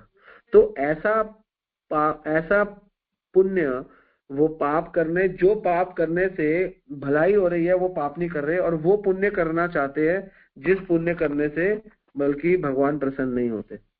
तो भगवान ने बोला कि युधिष्ठिर की भक्ति तो बहुत अच्छी है मेरे प्रति, लेकिन उसके पुण्य ही बाधक है उसकी भक्ति में। अर्जुन को बोला, अर्जुन ने तो सब कुछ कर दिया जो भगवान ने बोला, क्योंकि अर्जुन पाप और पुण्य से ऊपर है। तो ये पाप और पुण्य से ऊपर उठ के सोचने वाला व्यक्ति प्रगति करता है, जो पाप और पुण्य में लगा रहता है वो प्रगति नहीं करता। इसलिए मैंने आपको पूरा पाप और पुण्य का साइकिल समझाया। तो इसलिए हम लोगों को ना पाप में फंसना है, और भक्त के लिए तो पुण्य भी पाप के बराबर ही है, ना ज्यादा पुण्य करने हैं। हम लोग क्या सोचते हैं, पुण्य करेंगे, गरीबों को खिलाएंगे, कुत्ते को दूध पिलाएंगे, तो होता क्या, कुत्ते से हमारी आसक्ति ना हो जाए, अगले जन्म में पुण्य करते करते हम ही कुत्ते ना बन जाए, क्योंकि अंत काले चामा में स्मरण युक्ता कले बनो। इसलिए भक्त बड़ा डिसेंट तरीके से, क्योंकि वो भक्ति के मर्म को जानता है, वो गीता के मर्म को जानता है, गीता को जानता है, गीता को समझता है, तो पाप और पुण्य में नहीं फंसता। इसलिए शनि के लिए करना, मंगल के लिए बृहस्पति, भक्ति नियन चिक्रों में नहीं। भक्त को पता है यथा तरो मूल निषेचयेन, के तर कृष्ण है, मूल कृष्ण है, तो मूल में पानी डालने से सारा कुछ पूर्ण हो जाता है। भागवत यही कहती है, यथा तरो मूल निषेचयेन। निषेचन मतलब उसका पालन पोषण करो, मूल का, तो सारे काम हो जाते हैं, अदरवाइज काम नहीं होते।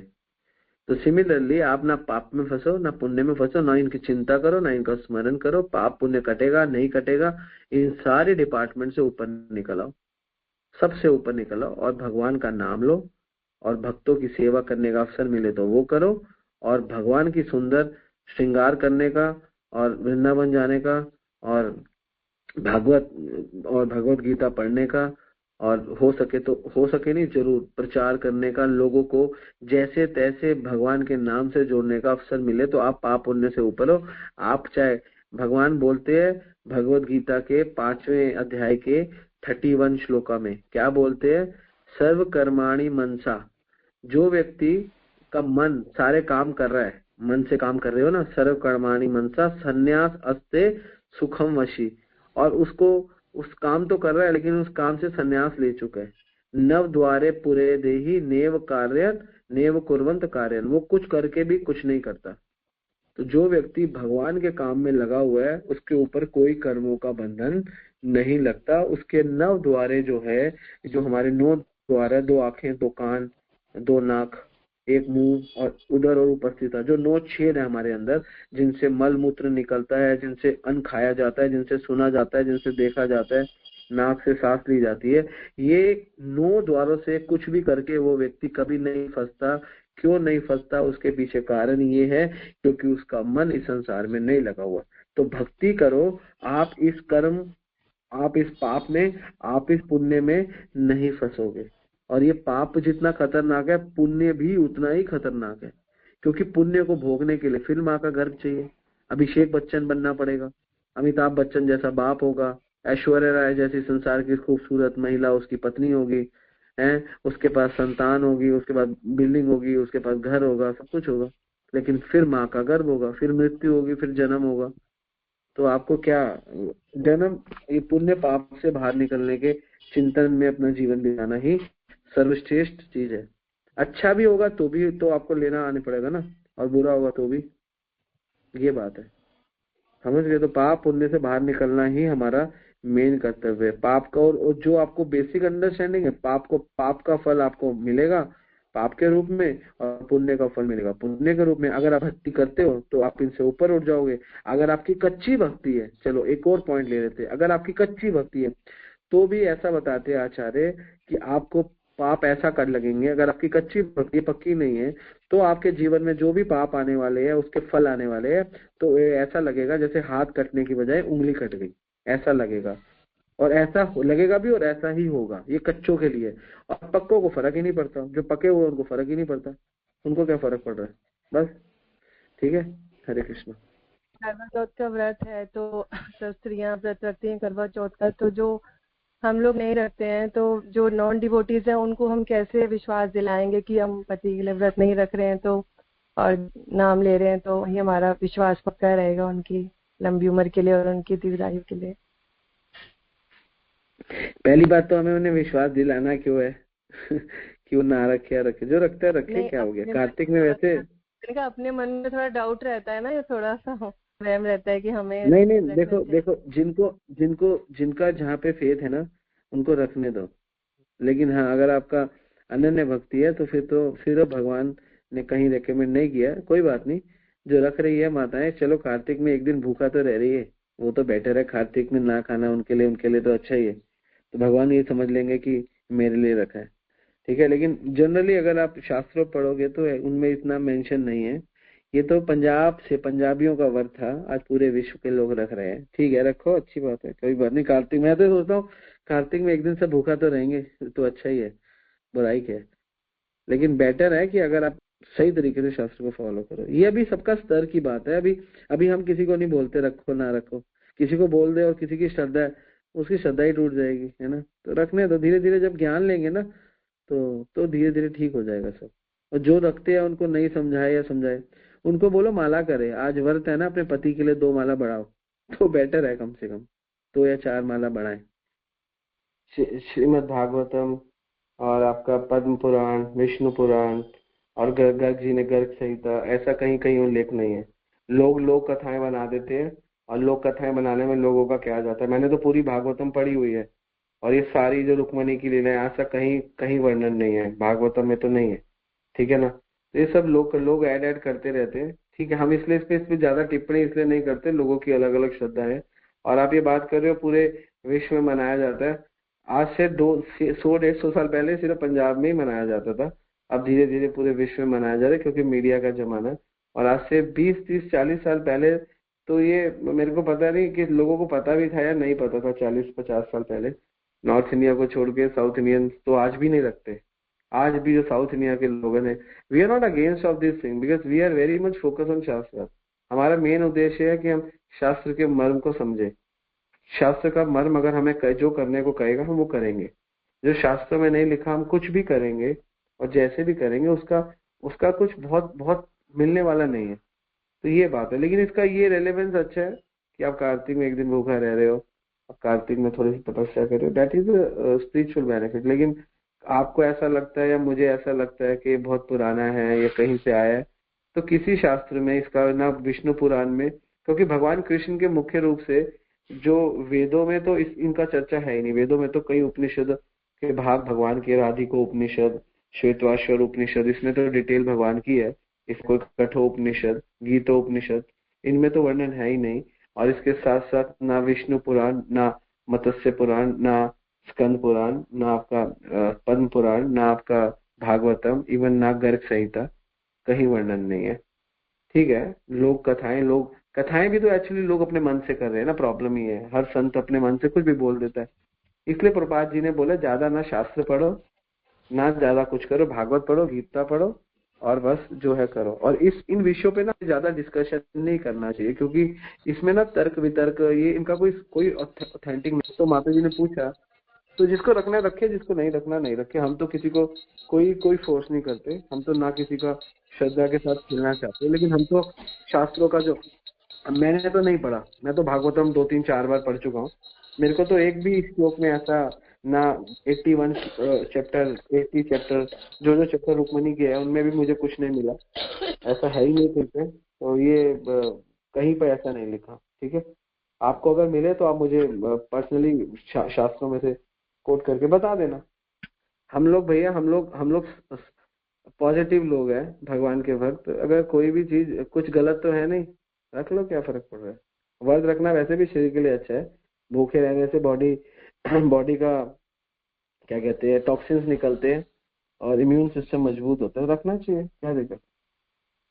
रेलेवेंस की बात हो रही है आपकी, ठीक है ना। रेलेवेंस, मानसिक रेलेवेंस को हम एक्सेप्टेंस नहीं दे सकते, क्योंकि हम लोग डिवोटीज है। तो मानसिक मेंटल रेलेवेंस को हम एक्सेप्टेंस कभी भी नहीं देंगे। लेकिन हाँ, हम फेवर हर चीज को करते हैं, जो भी चीज हमारे को प्रगति कराए उसमें कोई तो। लेकिन mental relevance never accepted, because it will destroy your faith also. That is the point. ठीक है, कोई और प्रश्न तो ले सकते हैं। हरे कृष्णा प्रभु जी। हरे कृष्णा। हरे कृष्णा प्रभु जी, दंडवत प्रणाम। प्रभु जी, बहुत ही सुंदर क्लास। तो मेरा एक प्रश्न था, जैसे आपने बताया कि दीक्षा लेते हैं लोग, किसी का भाव होता है कि हमें बस दीक्षा लेनी है, एक स्टैंप लग जाएगी कि हम एक डिसाइपल हो गए। और तो प्रभु जी मेरा प्रश्न ये था कि लोग दीक्षा भी लेते हैं, सेवा भी करते हैं, लेकिन सेवा को समझ नहीं पाते कि सेवा कैसे करनी चाहिए। तो उसमें समर्पण कैसे, उसमें समर्पण का भाव कैसे देख सकते हैं कि मतलब डायरेक्शन लेस सेवा चलती है और हमें पता नहीं चलता और कुछ टाइम बाद वो सेवा छूट भी जाती है। तो उसका कारण प्रभु जी एक बार बताएंगे। हरे कृष्णा, दंडवत प्रणाम। हम अपनी अपूर्ण इंद्रियों से जो भी कार्य करते हैं वो अपूर्ण ही होता है, पूर्ण होता नहीं है। इसलिए जो हमसे ज्यादा एक्सपर्ट हो तो उनकी डायरेक्शन में रहते हुए अगर हम कार्य करेंगे तो कार्य ठीक होगा। This is way actually to do devotion. और मुझे ऐसा लगता है, this is my personal opinion, मैं कोई शास्त्र से कोड नहीं कर रहा, एक्चुअली शास्त्र से ही कोड है, लेकिन मैं इसमें कुछ अपना भी ऐड करना चाहता हूँ जो मैंने अनुभव से लिया है। जब हमें लगता है ना कि हमको कुछ अलग करना है, हम कुछ अलग करना चाहते हैं, कुछ अलग अपना खड़ा करना चाहते हैं, तो हम ही गलती कर जाते हैं। लेकिन हम फिर जब गलती करते हैं फिर भक्तों के संग में आते ठीक हो जाते हैं। इसमें ये तो करते रहेंगे, क्योंकि मैंने क्या बोला, पहले तो हम कुछ करेंगे नहीं, कुछ करेंगे तो गलत करेंगे, तो वो गलत करते हैं। फिर उसके बाद कुछ करते हैं, फिर कुछ ठीक करते हैं, फिर ठीक करते हैं। तो इसलिए हमेशा हम लोगों को अपर हैंड गाइडेंस लेनी चाहिए। हर काम करने से पहले, मैं ये नहीं कहूंगा हर काम करने से पहले, कोई भी बड़ा काम करने से पहले गाइडेंस लेनी। हर काम करने से पहले गाइडेंस लेना भी बड़ा मुश्किल है ना। मैं खा लूं, मैं सो जाऊं, मैं उठ लूं, मैं बैठ लूं, बड़ा डिफिकल्ट है। लेकिन कुछ बड़ा कर रहे हो तो एटलीस्ट कुछ पूछ लो कि कैसे करना चाहिए और अच्छा कैसे हो सकता है, तो वो आपको हेल्प करेगा। तो ये आपको करना चाहिए। तो ये स्वभाव के कारण होता है। और ये कलयुग में ना हमारा बहुत जन्मों का स्वभाव है कलयुग में, क्योंकि कलयुग में ना जन्म जायते शूद्र, हम लोगों की जो शूद्र मेंटालिटी जन्म से ही है। और शूद्र मेंटालिटी क्या होती है, यही होती है कि किसी के अंडर नहीं रहना, अपना अपना करना, किसी को फॉलो नहीं करना, ये शूद्र मेंटालिटी है। तो ये चलता है। तो जब तक हमारे अंदर ये रहता है तो, और हम गलतियां करते हैं, गुरु हमें करेक्ट करते हैं, तो ये प्रॉब्लम है। तो धीरे धीरे ठीक हो जाता है। आप, और इसके लिए सबसे अच्छा कम्युनिकेशन करना, कम्युनिकेट करो एक दूसरे के साथ। आई थिंक आप ये कर रहे हो, या मैं ये कर रहा हूँ, या मुझे कैसा करना चाहिए, मुझे कैसे पूछ सकते हैं। और अगर वहां पे समझ नहीं है तो हायर अथॉरिटीज के पास जाके इसको सॉर्ट आउट कर सकते हैं। लेकिन किसी के अंडर रह के करोगे तो रिजल्ट अच्छा आएगा। सबसे बड़ी चीज, जिसके अंडर रह के करते हैं वो खुश होता है। तो वो खुश होता है क्योंकि वो परंपरा से जुड़ा हुआ है, तो पूरी परंपरा खुश हो जाती है। अगर एक भी परंपरा की लाइन में डिस्टर्ब है तो परंपरा डिस्टर्ब होती है, तो पूरी तरीके से कृपा आती नहीं है।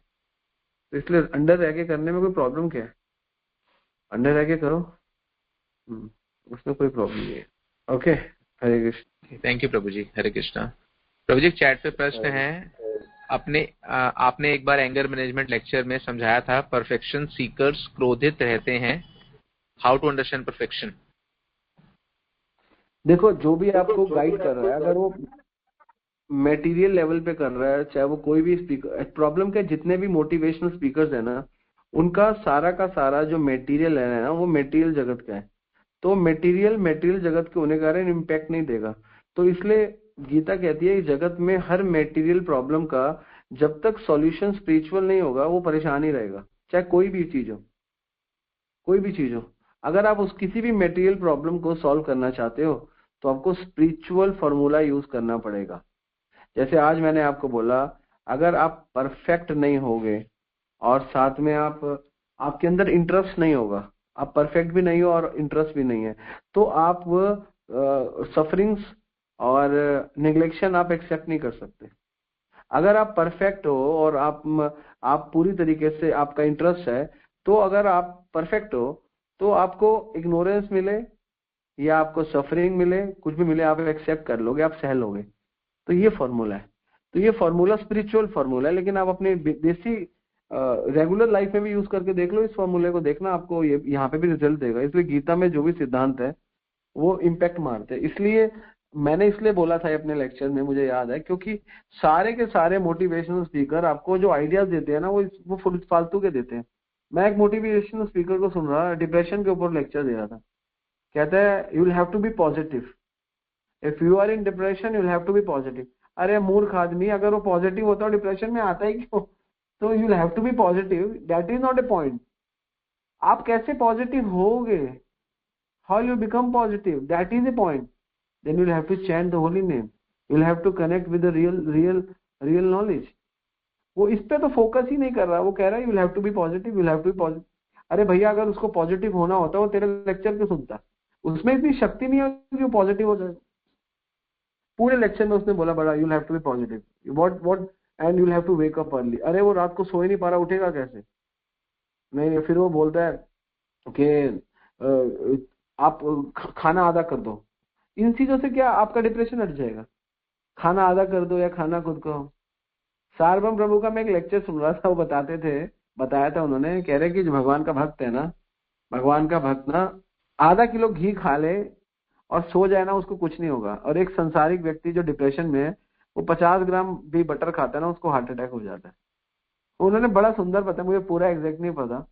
वो कहने का मतलब, अगर आपका माइंड बड़ा डिस्टर्ब है ना, और आपका मन के अंदर घबराहट है, आप घबरा रहे हो विचार में, तो आपको पानी भी हजम करना मुश्किल हो जाएगा।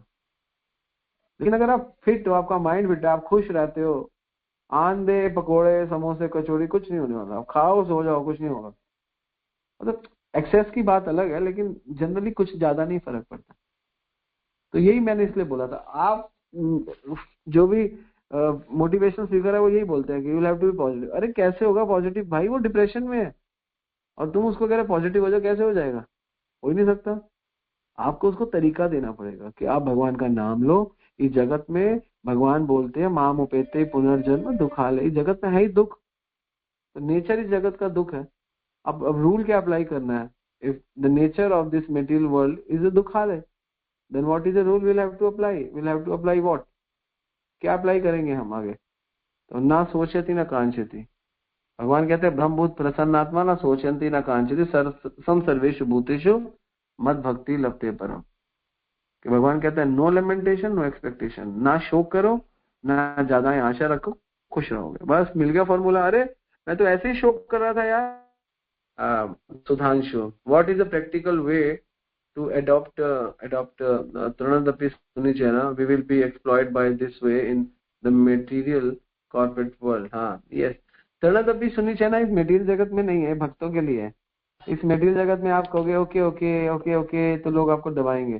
तो इस जगत में आपको स्मार्टली हैंडल करना है कि आपकी, देखो क्या है प्रॉब्लम, क्या है मैं आपको बताता हूँ। इस जगत में प्रॉब्लम क्या है कि अगर आप चीजें स्पिरिचुअली कर रहे हो लेकिन मेटीरियली डिस्टर्ब होना, तो स्पिरिचुअली चीजें भी ढंग से नहीं होती। तो याद रखो कि मुझे अपना मेटीरियल काम ऐसे नहीं करना कि मेरा भजन और मेरा श्रद्धा मेरा भगवान के प्रति टूट जाए। वो मेंटेन करते करते आप मेटीरियली सब कुछ करो, फिर कोई दिक्कत नहीं। तो यू हैव टू बैलेंस। तो हाँ, ऑब्वियसली अगर आप इस भौतिक जगत में हो और अगर आप तृणोदपि सुनिचेना करोगे तो लोग आपको एक्सप्लॉइट करेंगे ही करेंगे, लेकिन वहां पे आपको थोड़ा सा इंटेलिजेंट बनना है। इसलिए हमारे गुरु महाराज बोलते हैं भक्तों के आगे गीदड़ बन के रहो और संसार में शेर। ऐसा ना लगे कि आपको कोई पागल बना दे, नहीं, ऐसा नहीं करना।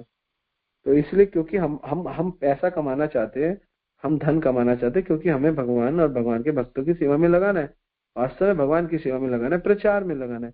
तो हमें बहुत कमाना है, हमें बहुत मेहनत करनी है। तो हमें स्मार्ट बन के रहना पड़ेगा। हमें लल्लुओं की तरह नहीं जीना है। यहाँ पे लल्लू की तरह नहीं, आप मेरा सब कुछ ले जाओ, क्योंकि मैंने प्रभु जी से सुना है तृणोदपि सुनिचेना तृणोदपि। नहीं, you have to apply with devotees. आप डिवोटीज के साथ हो, भगवान के साथ हो, तो थोड़ा सा एक कल्चर में, एक सिस्टम में रहो। वहां पे आप समझो मैं इनसे बहुत बड़ी चीज ले रहा हूँ, मैं इनसे ज्ञान ले रहा हूँ, मैं इनसे सेवा ले रहा हूँ, मैं इनसे सीख रहा हूँ, तो मुझे लेवल पे आके काम करना है। ये इम्पोर्टेंट है, ठीक है ना? ओके, हरे कृष्णा। हरे कृष्णा प्रभु जी, धन्यवाद प्रणाम। प्रभु जी, बहुत अच्छी क्लास और बहुत सारी चीजें आप क्लैरिफाई हुई हमेशा की तरह। तो प्रभु जी, मेरा एक पर्सनल क्वेश्चन है, लाइक अभी आपने आज क्लास में बोला कि कर्म और स्मरण जो हमें करना है ये कॉम्बिनेशन है और इसको एक साथ ही करना है। अगर एक भी चीज करते हैं तो उससे कोई मतलब लाइक उतना बेनिफिट नहीं होगा।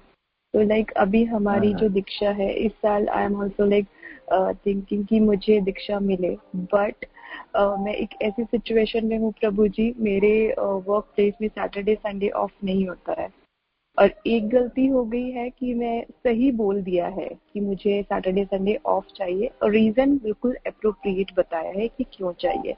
तो इस सिचुएशन में अभी तक ये सिचुएशन है मेरे लिए कि मेरे को लीव सैंक्शन नहीं हुई है, लेकिन मुझे दीक्षा भी मेरे लिए बहुत इम्पोर्टेंट है and at the same time मैं अपने कर्म से भी पीछे नहीं हटना चाहती हूँ। तो इस सिचुएशन में मैं क्या समझूं कि मेरा जो समर्पण भाव है अभी उसमें कुछ कमी है, या फिर मुझे अपने कर्म को छोड़ के जो मैं चाहती हूँ दीक्षा, क्योंकि मैंने लास्ट ईयर खुद से अपना नाम पीछे लिया था क्योंकि मुझे ज्यादा टाइम नहीं हुआ था, मुझे थोड़ा और टाइम चाहिए था जिससे मैं अपने आप को थोड़ा और कुछ मतलब सीख सकूं आप सबसे, इसलिए मैंने लास्ट टाइम नाम पीछे ले लिया था लास्ट मोमेंट।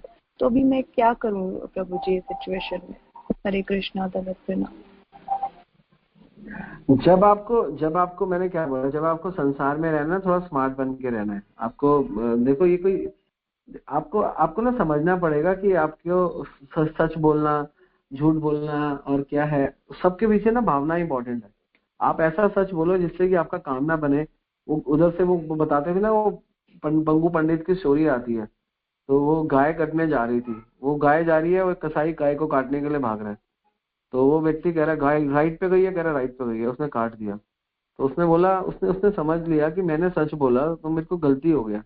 और एक व्यक्ति से पूछा, गाय काटने वाला था, कि गाय काटनी है, कह रहा गाय लेफ्ट पे गई है, गई राइट पे थी, वो लेफ्ट पे पूरी टीम भाग गई, वो गाय बच गई।